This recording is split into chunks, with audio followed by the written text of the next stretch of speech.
clown-a-thon continues. I just finished watching Clown for the second time. I actually saw it maybe a year, maybe two. Yeah, no, I think just last year I saw it at some point, and I wanted to rewatch it today before I reviewed it so it would still be fresh in my mind. When I first watched this, I'm going to say the same thing that I thought again today. What kind of kid in the 2010s wants a clown?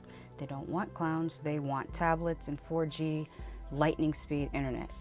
I know, I have nieces and nephews. None of them have ever requested a clown for their birthday. The premise of this is a guy finds a clown suit, and the clown suit is actually cursed, and whomever wears it turns into a child-eating demon. Respect to the prop person that created the book that went along with the clown lore, or cloyne, as they said in this movie, lore.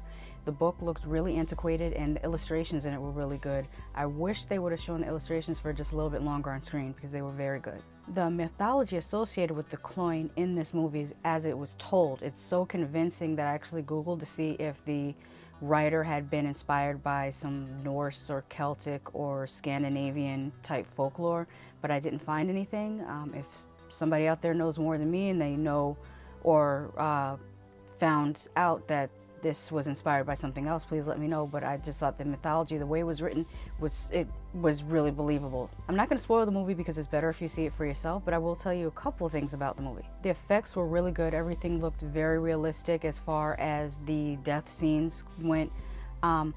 Word to the wise, there are children in this movie. They are not safe. They will get messed up, just so you know that. Ballsy. The score was done really well. My only criticism is when they use that large or that very loud bong noise to indicate a jump scare. I feel like that's so unnecessary, and I wish that the sound people, or probably more likely the producers who keep pressuring sound people to include these things, would understand that that does not scare people, it just startles people. And there's a difference between being scared and being startled. Other than that, the score was great. Second criticism, I didn't like how muted the colors were, especially for a movie about a clown.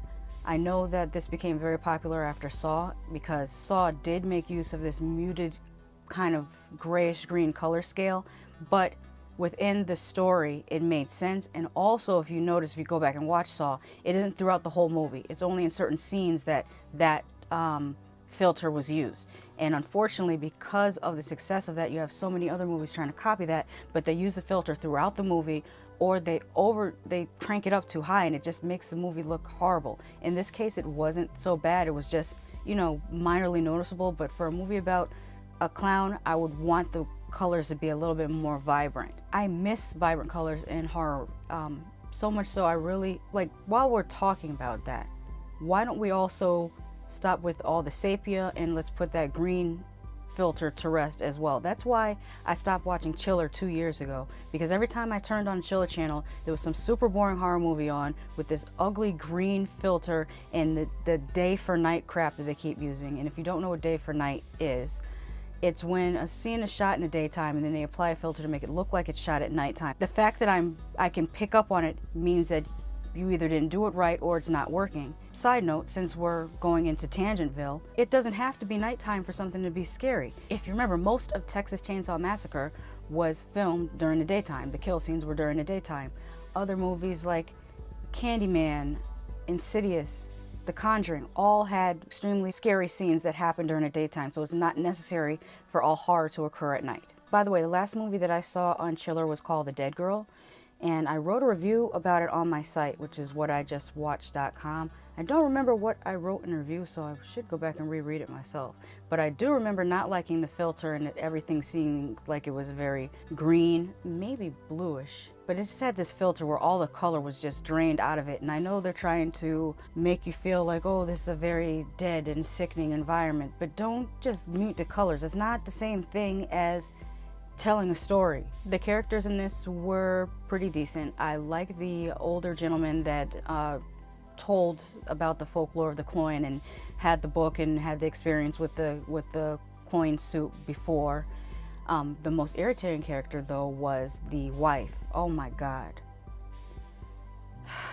She was so irritating. Let me talk about one particular scene, and I hope this isn't considered too much of a spoiler, but At one point in the movie, she's attacked by her dog because it has become affected by the cloying demon. Someone saves her from being killed by the dog, and unfortunately has to kill the dog. And rather than her thanking the person for saving her life, she gets angry because that person killed her dog that was clearly possessed by a demon clown.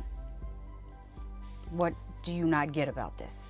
She was generally unlikable, and she was one of those characters that could have prevented another situation from happening just by telling another character what was going on, but she never tells this other character what's going on, and then that other character ends up being in danger because of that. But then just telling people what is going on would be too much like Ray. Now let's get back to what's great about this movie. There is a scene where the clown goes to I'm going to call it a playscape, because I don't really, or at least I don't recall seeing the name of this place. It kind of was like a Chuck E. Cheese type, McDonald's Playland type place. And there's a scene in these tubes, you know, the tubes that the kids crawl through, and then there's a slide that goes into the ball pit. There's a scene in that was really cool. I like that. I should have mentioned while I was talking about the practical effects that I do like the design of the clown demon better the second time than the first time. The first time I was a little bit meh about his design, but watching it a second time, I don't know whether it grew on me or whether I'm just seeing it through different eyes this time, but I like the creature design better this time around. All in all, I give this movie a 5 out of 10 for enjoyability. It would have been better if the wife's character had been written in a more likable fashion, but since she was written to be one of the most irritating people on screen, I would take points away, so 5 out of 10. And I'm gonna go check out another clown movie. I'm not sure which one yet, but you'll probably see which one it is after I record.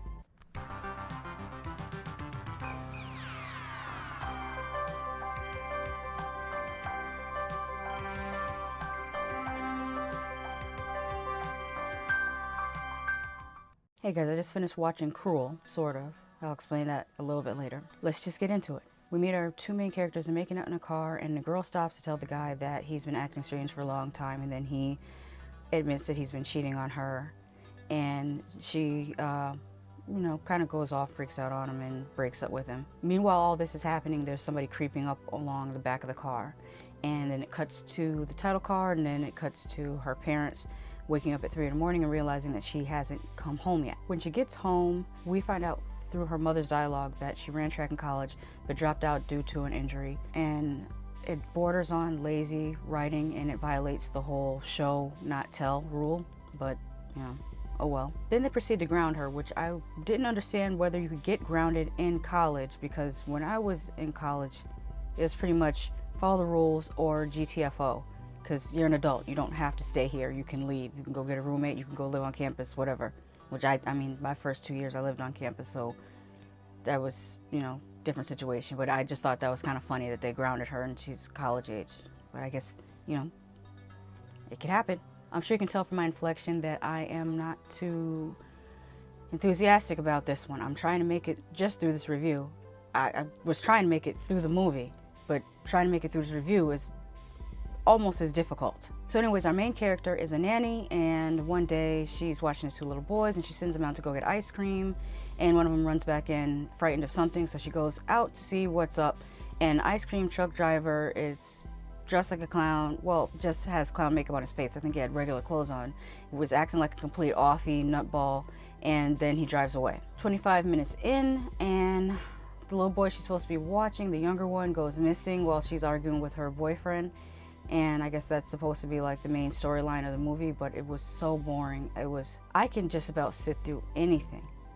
I mean anything. I sat through Redneck Zombies. By the way, let me mention that the actor playing her boyfriend was so wooden, so I'm not 100% sure he wasn't a cardboard cutout. I mean, this guy, what producer's nephew is this guy to get this role? Because I don't understand it at all. Or was he like craft services or a janitor and the main actor didn't show up and they were like, well, you could fit his clothes, go and try your best. I was so bored during this, I really wanted to pick up my iPad and start playing like crossword puzzle games or something while watching it, but I tried to make it through it for you guys, people I call my watchers. I tried really hard to do this for you. I'm suffering so that you don't have to. Okay, let's talk about the lead character's friend who worked in a store called Chocolate Shoes, in which I did not see any chocolate or shoes, just a collection of different accessories. I just need to understand who she let do her eyebrows and why. I haven't seen anyone's eyebrows done like that purposely since 1988, and whoever did her eyebrows, you're wrong for that. There's more scenes with her and her boyfriend Ben, who, I mean, I'm not even exaggerating. This is how he reads his lines. That was him. I'm sure of it. It looked like him, except he had makeup on. Bueller? Well, the last part he didn't say Bueller, but you get my point. Now, I'm about 46 minutes into this travesty, and I don't know if I'm gonna make it. I'm trying. I'm struggling so bad to finish this. I know why they named this Kruel now. It gives you a level of boredom that is absolutely cruel. And there's not even any scares in it, there's no gore in it, there's nothing to look forward to. So what's her name and Ben go investigate the clown's house, and I think some other stuff happens. I don't know, I started to doze off. This movie is like cinematic ambient, and I'm gonna put it in the same category as Hollow Man. I don't know what it is about Hollow Man, but every time I try to watch that movie, I fall asleep. And it's at the same part. It's the same part where they're experimenting on, I don't know whether it was a gorilla, a baboon, or orangutan, some type of simian creature. They're doing an experiment on it, and I always fall asleep just as that creature becomes invisible. I have no idea why that happens. But I think that I will put this movie on later on tonight. Like if I have another incident of insomnia and I can't go to sleep, I will put this movie on, and I'm sure that'll cure it. 1 hour in, and there's 43 more minutes to go. At this point, the clown has killed Ben and kidnapped the main character. I think her name is Jo. Don't remember. Don't care. Don't care what happens at this point. I'm tapping out. Life is too short. Plus, like I said, I can use this as a sleep inducer later tonight. I'm so disappointed. I don't even want to discuss the technical aspects of this movie. I don't want to tell you whether the lighting was good or bad, or the soundtrack, or there wasn't any real special effects to be seen. Cinematography, I don't care. It's just, I feel like those turtles from The Neverending Story.